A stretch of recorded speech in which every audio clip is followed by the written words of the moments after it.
You feel the love!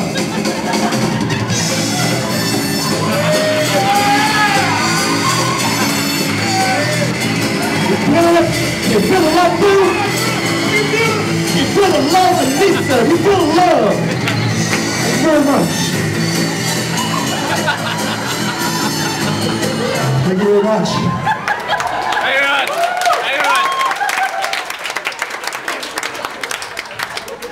First of all, I'd like to welcome everyone here today. Especially say how beautiful everyone looks, especially Lisa and her bridesmaids. And you, Phil. So I'll do a quick toast to the bridesmaids. Spotlight's on you too. So a quick toast to the bridesmaids, so everyone just have their glasses raised to the bridesmaids, please.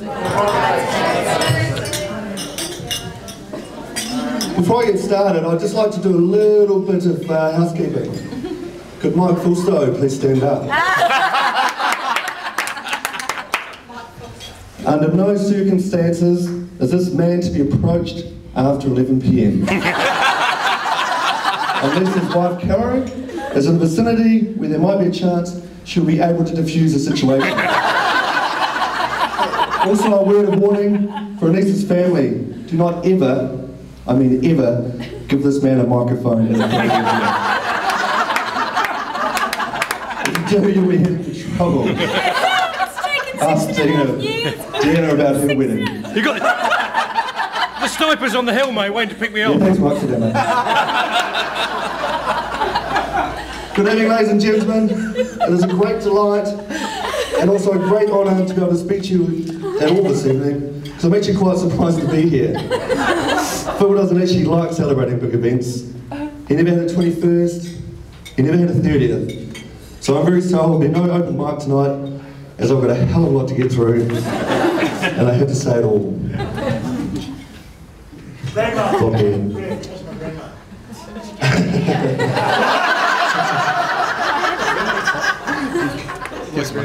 Well, I've already lost my space, it's terrible. Phil has had the pleasure of having spoken at most of my prior engagements. In 1994, I was silly enough to ask him to speak at my 21st, accompanied by Blair Fallett and Matthew Durlin. Philip spoke very eloquently. He started his speech talking about his penis. In 2006, I was stupid enough to allow Phil the mic again, this time at my wedding. On this occasion, Phil started by doing a striptease for my distinguished guest. Oh, how you've matured, Phil.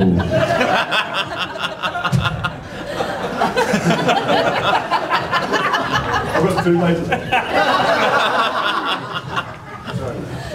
I've spent months and months collecting and remembering stories. And I tell you what, it was really, really hard. Phil is really boring. The most exciting things I can remember about Phil is that he's a diabetic, he has heaps of freckles, and he loves food. So I've decided to skip straight to the really exciting part of Phil's life, and that's when he met Anissa. I mean, look at her. Still got me how he managed to attain such a beauty. Especially at his age. I'm not too sure if you were Anissa, but Phil hasn't been 28 for quite some time. There is a couple of interesting things that not many people know about Phil and I. We have quite a few things in common. We're both Newlands born and bred. My mum and his dad grew up in the same street in Newtown. We have the same amount of family members, if you include my stepsister and my half-brother, who interestingly enough is also called Phil. We have family members that have birthdays either one day apart or on the same day. We both married younger women, although at least my wife was born in the same decade as me.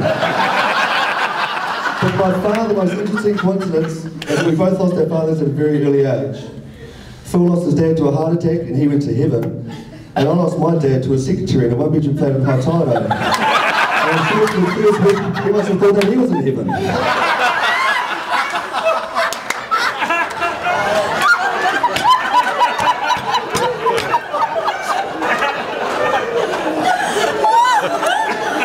I've thought hard and long about how best to deliver the speech. And I've come to the conclusion that the timeline would be the best way to portray this fantastic couple. Please note that some of the dates might not be correct. I'll start from the beginning. So September 16th, 1973.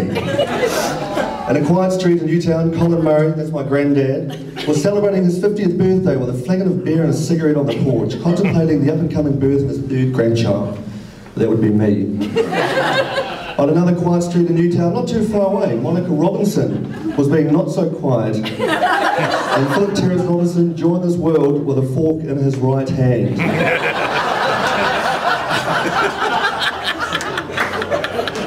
September 20th, this is Kerr's birthday, 1977. Daniel Tuffrey, who lived up the road from Phil in Balringar Crescent, was invited to Kerr's 5th birthday. Phil was a little annoyed as he thought Daniel was supposed to be his friend. Just so you know, Phil, Daniel didn't really like white people. His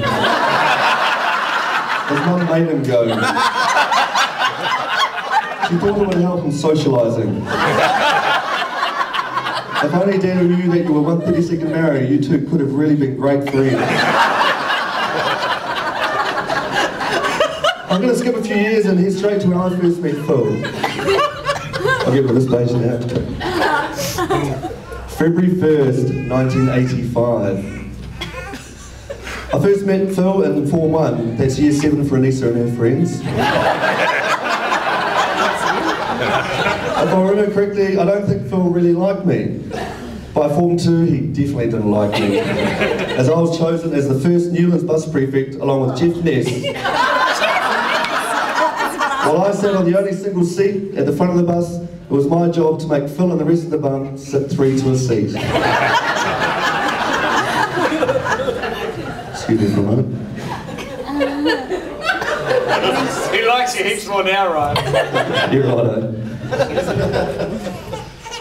By 1987, Phil and I put our differences behind us and we became firm friends. We were put in the same class and the trouble began. The first time Phil tried to get me into trouble was in our social studies class. A class, amazingly, we never actually were kicked out of.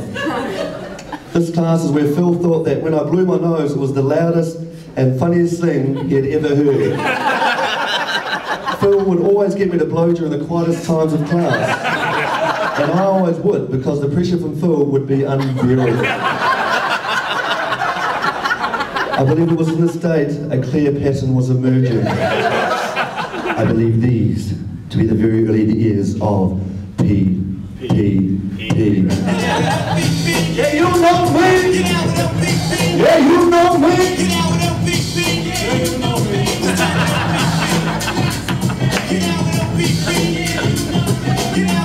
For those who don't know what PPP stands for, it stands for Peer Pressure Phil. Obviously a few people know what that means. If you ask Phil, he will deny all knowledge of this person. Phil has an uncanny ability to make you do stuff you really don't want to do. Like making Tom Marnie snort strawberry ice cream. You know that if you don't do what he asks, he and it, that would be the pressure, will just not go away. A lot of other things also happened this year. It was the last time a New Zealand captain held up a Rugby World Cup, and I also believe it was the year Anissa was born. 1988. Phil asked if I was gay. As a lot of guys around school have been asking. I still reckon to this day that Tuffrey started this rumour. I assured Phil that I wasn't, and Phil replied that he was glad. Although he wouldn't have minded, just as long as I didn't try and bum him. Where did that come from? 1991. This was an excellent year for Phil and I academically. I managed a first in PE and Phil managed a very close second. Phil will still be upset by this defeat, as you can see by his face. All it took was for Phil to get one more question right than me, and he would have had it. Poor Phil.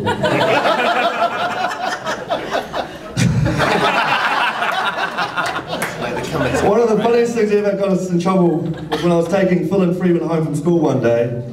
As we were about to head off, the deputy director, Mr. Allen, asked me to get out of the car. As I was getting out of the car and getting reprimanded for taking children home without permission, I felt like a pedophile. Phil had hopped into the driver's seat, drove past, beeped and waved.